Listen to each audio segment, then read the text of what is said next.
Für viele Motorradfahrer ist Ducati die Marke, wenn es um straßenorientierte Motorräder, vor allem Sportmotorräder geht. Kaum ein anderer Hersteller verkörpert die Kombination aus Leistung, Rennsport-DNA und extravagantem Design so konsequent wie die Italiener. Doch gerade das macht die nächste Entscheidung besonders spannend. Ducati startet in die Welt der Offroad-Sportmotorräder. Doch mit welchem Zweck? Warum wagt man den Schritt in ein völlig neues Terrain, in dem sich längst etablierte Marken tummeln? Wir hatten viele Fragen und viel Glück, denn wir bekamen die einzigartige Gelegenheit, direkt im Ducati-Hauptquartier in Borgo Panigale am Stadtrand von Bologna mit den Verantwortlichen des Offroad-Projekts zu sprechen.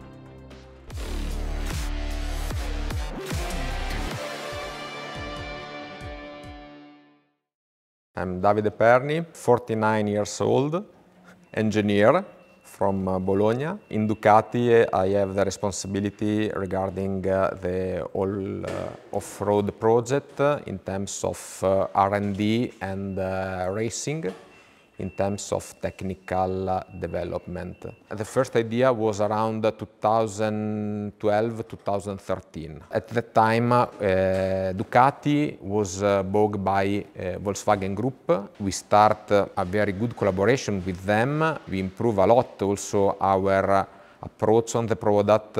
This allowed the company to grow up in terms of profitability, in terms of turnover, in terms of production, and we are thinking that okay, now the company is in a good situation. We would like to continue to grow up. So what we can do? Beginning spring of 2021, we got the approval from Volkswagen top management to go ahead with this project. It's a project of a range of off-road bikes, 450 and 250.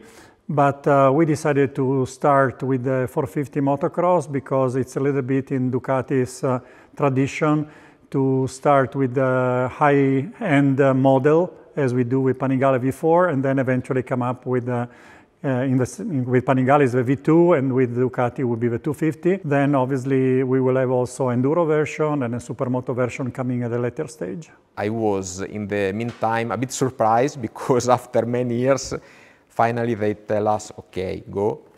And in the same time I was very, very happy because I am off-road enthusiast and is my passion and was like a dream when it's come true. So it was very big emotional for me and for all of the group because in Ducati we came from the asphalt, but many people that work here are passionate of off-road. They have Motocross-Bike, Enduro-Bike.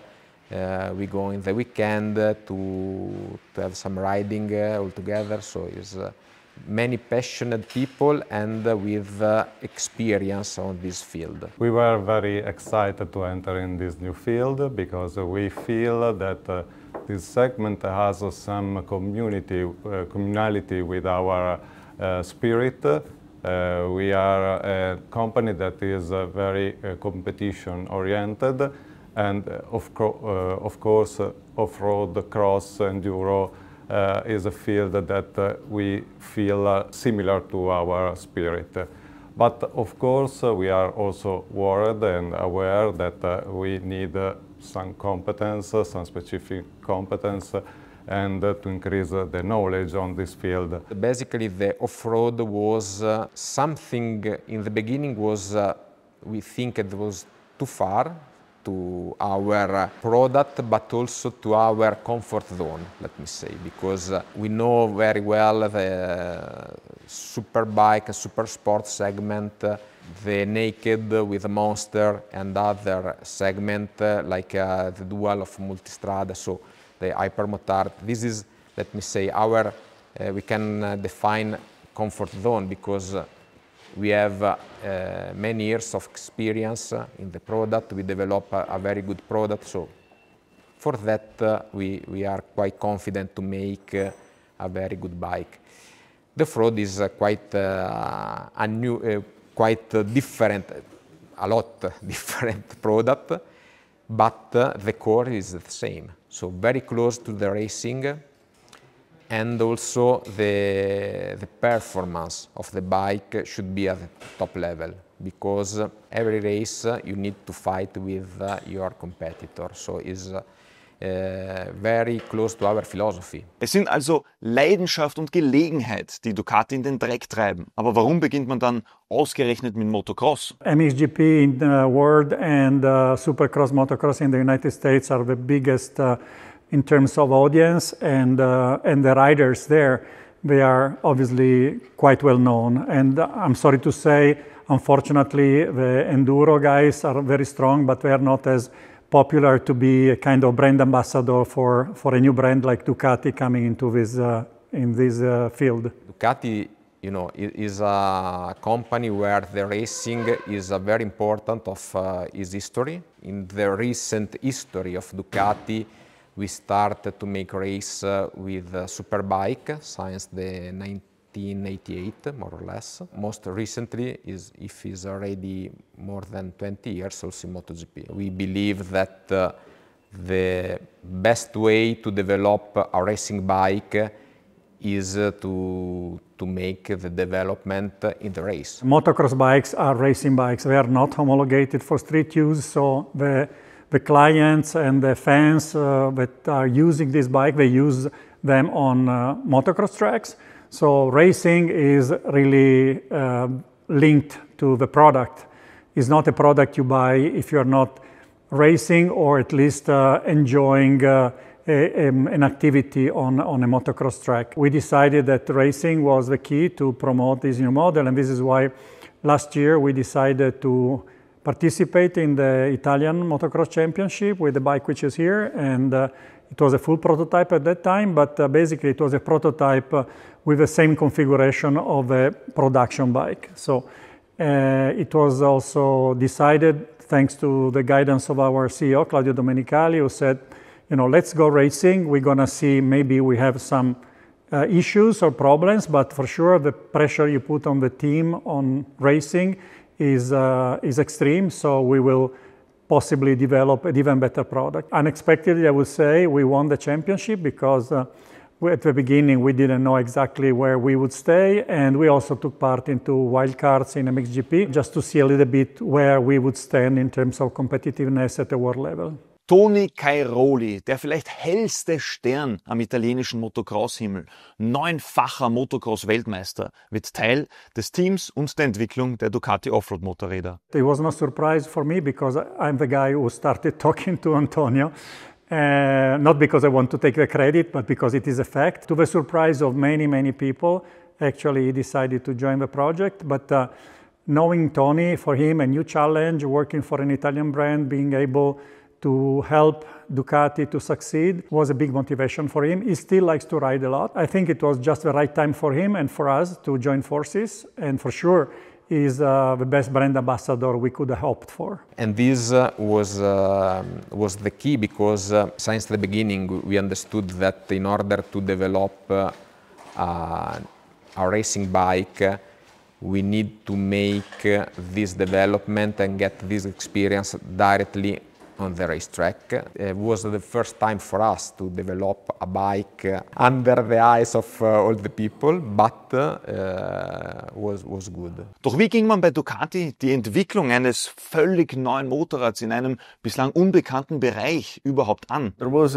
quite a long period in which we had to study a lot. We bought several competitors' bikes, the best of the market at those times, and there was a huge activity of reverse engineering, so just to understand which was the technical level of the different components, and we understood that the technical level was really high. And then we decided to go our own way, trying to choose what was our best application in this world with the technologies and the material that we already knew. People need to recognize that is a Ducati, not is a copy of some other brand. This is in the beginning was a very big challenge, because today our competitor are at the status of the art. So if you go in every dealer and close your eyes, take one bike, off-road bike, is very good bike.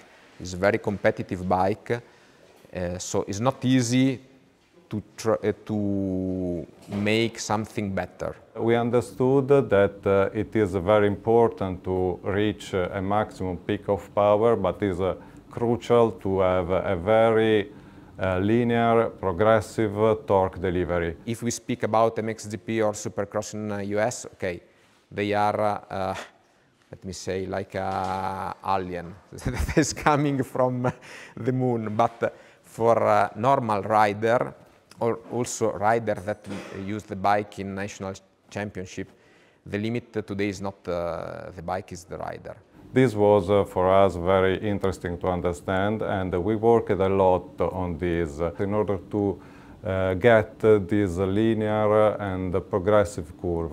Another topic was for us interesting to understand that probably could be an advantage to increase the range of engine speed where the engine could be usable. And this for us, for example, the Desmo could be a key advantages because using the Desmo you could push a little bit higher the speed limiter, for example. The point was not Desmo yes or Desmo no, the point was which is the target of power. I have experience in off-road like passionate guys, and I remember that 15 years ago, more or less, top-level rider want more power. So probably we achieved also 66, 68 horsepower, but finally people are not able to ride because the limit again is the rider and the track condition during the race, is not the power. We can take out more power from 450 than the 63 horsepower that we have today, but probably is not an advantage for the rider. Eine kurze Erklärung für alle, die noch nicht das Vergnügen mit Ducatis Motorentechnologie hatten. Die Desmodromik ist Ducatis einzigartige Ventilsteuerung, die ohne Federn funktioniert und bei der die Ventile nicht nur geöffnet, sondern auch aktiv durch einen mechanischen Hebel wieder geschlossen werden. If you compare a Desmo system to a traditional spring system, you see immediately that there are some additional components. First, you see that there is a second cam lobe and there is an additional rocker arm that provides the closing forces to the valve instead to the closing forces provided by the spring. But with some advantages, because the Desmo, the mechanism is very precise. It is free from any valve float or resonance issue and could provide higher closing forces. It means that it is possible to impress to the valve a higher acceleration. And at the end, you could have, for example, like in this project, an higher valve lift without increasing the valve duration. This was for us the main advantages for this project, because we will have a strong torque curve at mid-range, and this is achieved by a short duration of the cam profile. But together we want also to keep a power boost at very high RPM. Increasing the valve lift, you could cover both the tasks. Then, as you see, there is not a problem, for example, to set the valve limit, the engine speed limiter very high, because there is not a problem about resonances. The friction of the Desmo is lower compared to a valve train, so you get a little bit more torque available at mid-range. These are more or less the main feature that we gain using the Desmo. Meantime, we work in order to reduce the negative point of the Desmo system, that is the increasing of the weight, because the system is a little bit more heavier than the normal traditional system with the spring. But finally today we have the twin camshaft engine that is the lightest in the category. The Desmo is a little bit more complex to design. It is a little bit more complicated and complex to produce because you need to be very precise. You have two mechanisms that has to move exactly at the same time with the same movement. It is a little bit more complex. A maintenance point of view, there are two gaps to be registered and not only one as a spring valve train. This is the only complex feature for the maintenance. This is not a super bike that you go one time per month or every 2-3 months in the racetrack. You go every weekend. The hour that you put on the chassis, on the engine, people go, enjoy, and need to have a solid technical base on the bike. For that reason, our maintenance schedule is very good, in my point of view, and we are working also to give to the client a very precise indication when is necessary to make the maintenance. The structure more or less is the same as any other dirt bike. So we have three main scheduled maintenance appointments. One is the oil service, that is every 15 hours. The second one is the mid-service, that is the maintenance of the upper part of the engine, so the replacement of the piston, that is planned for 45 hours, at 45 hours.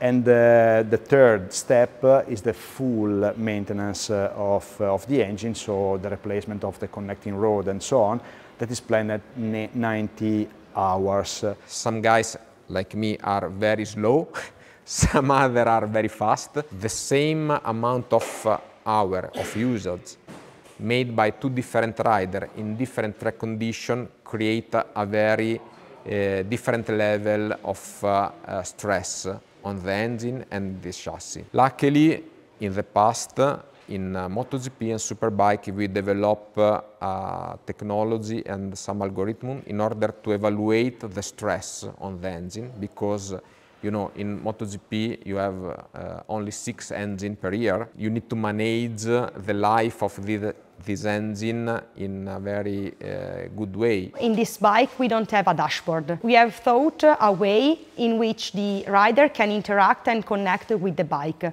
So we have thought about phone application. And so this is the starting point of the idea to make a dedicated app for this segment called Cross Link App. During the first year, we will release a special feature on our bikes thanks to a special software embedded in the engine control unit that will be able to adjust the deadline of the mid-service and the full service, so the two main most important scheduled maintenance appointment, depending on the riding style of the rider. You need to change the piston every 45 hours if you ride all the 45 hours like a Cairoli in Lommel, in his best lap time. So, if you are faster than him, the application tell you, hey, you are arrived before, after 40 hours, 39 hours, you are arrived, you need to change the piston. But considering the level of Tony, probably a lot of people will see a very different value, and this value you can see in our Crosslink app. The app allows to tweak some engine parameters in order to create some riding modes.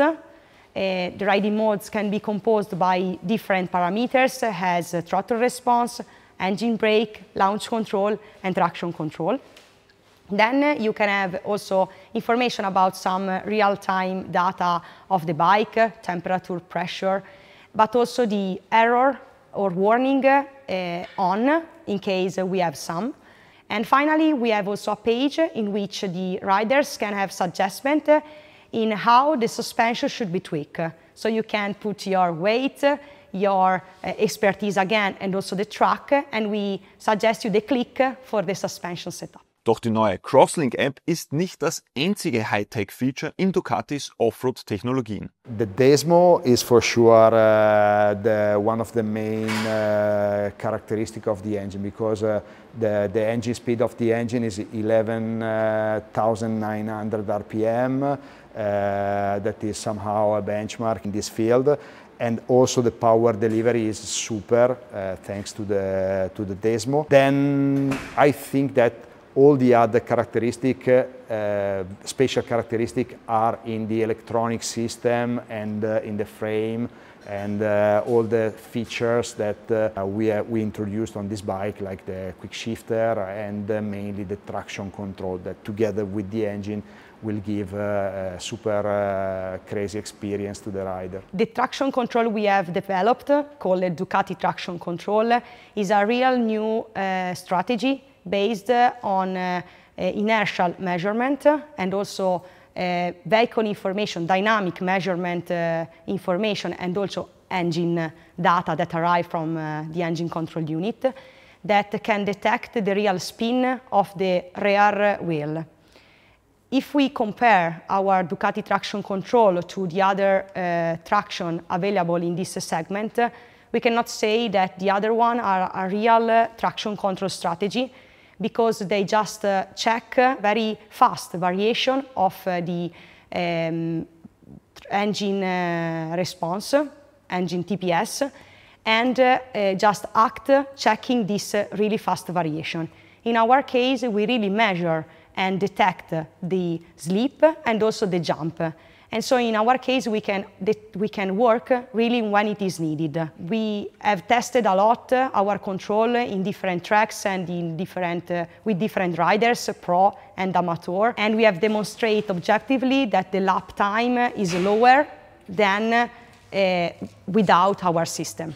Und nicht nur die Traktionskontrolle ist etwas Besonderes, sondern auch der Rahmen. This was coming, first of all, coming from trying to give to our colleagues, the engine guys, the possibility to get the maximum performance out of the Desmo engine. So we need to design a bike with straight intake and exhaust ducts, and this was the very first step. And then once that you decide to have the suspension, the head of the suspension bridge below the intake duct, then of course the shock can be placed in the middle of the bike, and this is helping the frame to work exactly the same on the left and on the right side. And this is not so usual on the off-road application, because several times you have the shock absorber that is a bit on the right side of the bike, because on the left you have the intake duct.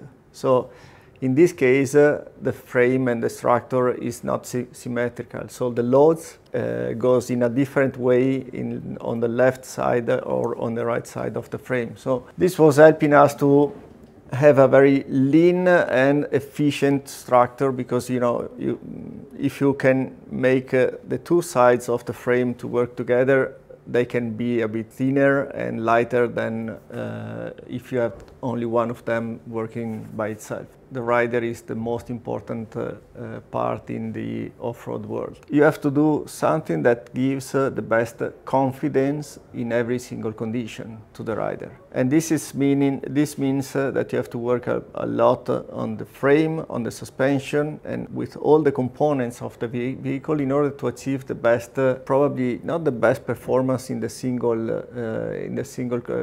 condition, but the best confidence in many different conditions. But this is what gives us the idea of a very good mass production off-road bike. It's a bike that can be used by everyone in every single condition with a lot of confidence and having fun. Der eingeschlagene Weg scheint der richtige zu sein. Die ersten Testfahrten und Rennensätze waren schon von Erfolg gekrönt. The first emotional part was when we first tested the prototype bike in December 2023 in Sicily with Tony and Alessandro. It was December 1st, 2023, and for them was obviously the first time on the bike, and for us was also the first time where we would hear comment from two proven top riders.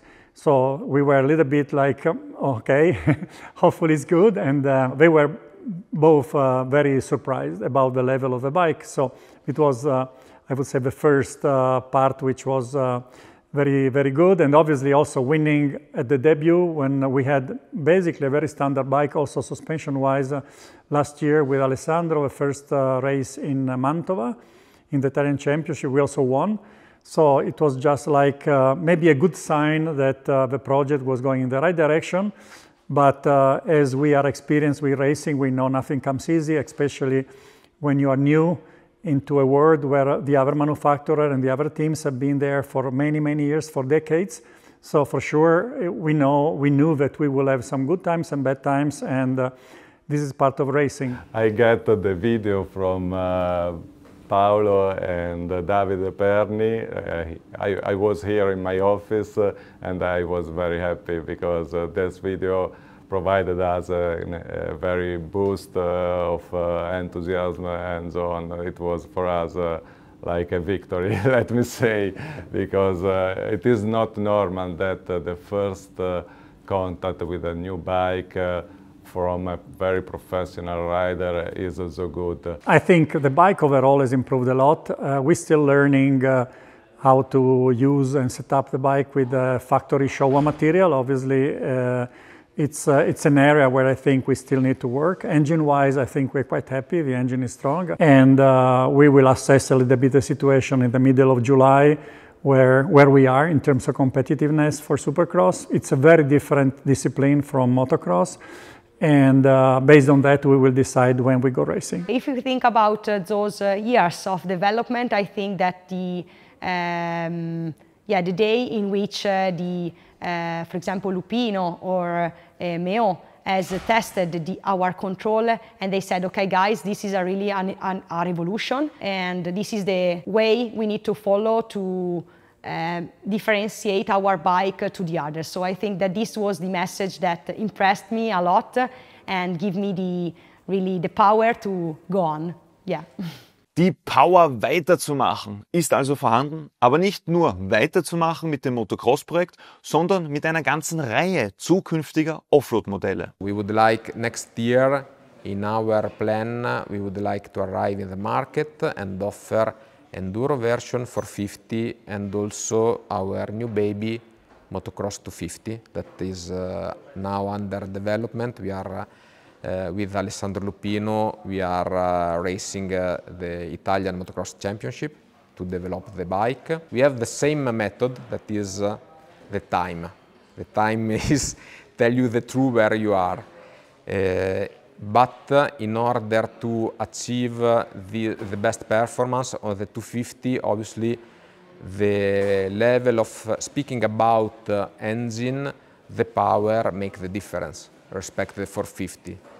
And obviously the target is a bit different, the approach to the design of the engine is a bit different respect to the 450. But for the rest, the pillar of the project is still the same. Lightweight, good rideability, good balance of the bike, good feeling in approach of the curve. For the 450, the main target was the linear torque, progression torque, and so on. For the 250, we have to stress a little bit more the maximum performance. Frame, swing arm, many components will be the same. The combination of the frame plus engine give to the rider the global feeling. For us, it's more easy to play with the stiffness of the engine and the stiffness of the bracket that connect the engine to the frame, instead redesign a specific frame for the 250. Don't make sense redesign any frame. Gleichzeitig erfordert auch Ducatis erstes Hard-Enduro-Modell sorgfältige Überlegungen. We're already testing the Enduro bike. The plan is actually to have it in production next year, around springtime or early summer next year. The 450, obviously also challenging to get the homologation because it needs to be street legal. But I think we will get there in time. And then Racing-wise, we don't have a plan yet for racing the Enduro. We will consider when the time comes. Obviously, at the moment, we'd like to try to do few things and try to do them well, because the structure is growing, but we cannot really afford to put too many racing programs on the table. We'd rather do each at a time in the proper way and then move to the next one. Enduro homologation, it is a challenge, yes. We are working on it. Until that you don't get the homologation, you cannot go to make a race. You cannot go with a prototype bike to make a race. It was a big challenge, even the new noise regulation with 109 dBs for motocross. Even in this case, we had to work a lot on the exhaust and on the intake. With the homologated bikes, it is even more difficult. It is a matter of combining very high performance, professional performance with homologation. Then, of course, the performances will not be the same as the motocross one. This is sure. But we saw that even for the competitors, we are in line with the best competitors, or even slightly better with the homologated version. The common point between the motocross and the enduro engine is lighter is better. This is the starting point. The engine of the enduro is under development. The external shape will be the same, but inside will be totally different, because the target and the usage of the engine is totally different. We changed a little bit, for example, the cam low profile, the valve profile, the compression ratio, something like that. But the engine still remains more or less the same. For supermotor is very far from the moment, and I think that the modification for the supermotor will be very small. The enduro we will have 6 gear instead 5 with different ratio, because you need to go very slow in first gear, more than motocross. But in the same time, you need also to have a good speed when you have some portion of the track in asphalt. You need to have also good speed. So completely different gearbox. But in the meantime, you need to redesign again the torque curve, because the usage of the engine is completely different. With the enduro bike, you can start with more or less the same setting of motocross. Then you work a lot on the geometry of tripod clamps, for example, and of course suspension, linkage, maybe something like this. In the supermoto, the geometries are completely different.